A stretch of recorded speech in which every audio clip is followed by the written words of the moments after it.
International human rights movement youth in Pakistan مرکزی media coordinator Rana Muhammad Jan Joya کی رپورٹ کے مطابق مظفر آباد میں انٹرنیشنل ہیومن رائٹس موومنٹ کے زیر اہتمام خواتین کانفرنس کا انعقاد۔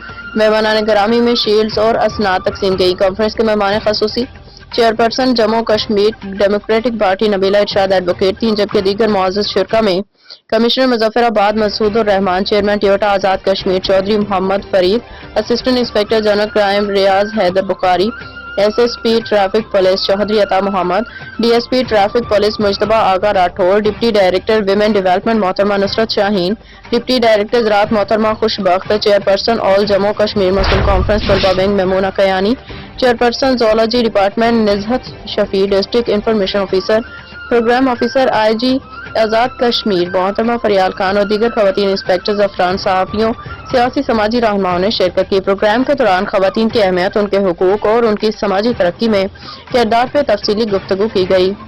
مختلف مقررین نے اپنی تقاریر میں انسانی حقوق کے فروغ اور خواتین کی ترقی کے لیے اجتماعی کوششوں پر زور دیا۔ کانفرنس کے اختتام پہ انٹرنیشنل ہیومن رائٹس موومنٹ کی جانب سے مہمانان گرامی اور شرکاء کو شیلڈز اور تعریفی اسناد پیش کی گئیں۔ ڈی آئی جی، آئی جی اور دیگر اعلیٰ حکام کو بھی کشمیر میں انسانی حقوق کے فروغ کے لیے ان کی خدمات کے اعتراف میں شیلڈز عطا کی گئیں۔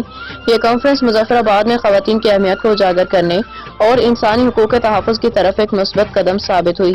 پروگرام کے شرکاء نے اس اقدام کو سراہتے ہوئے انٹرنیشنل ہیومن رائٹس موومنٹ کی کوششوں کو خراج تحسین پیش کیا۔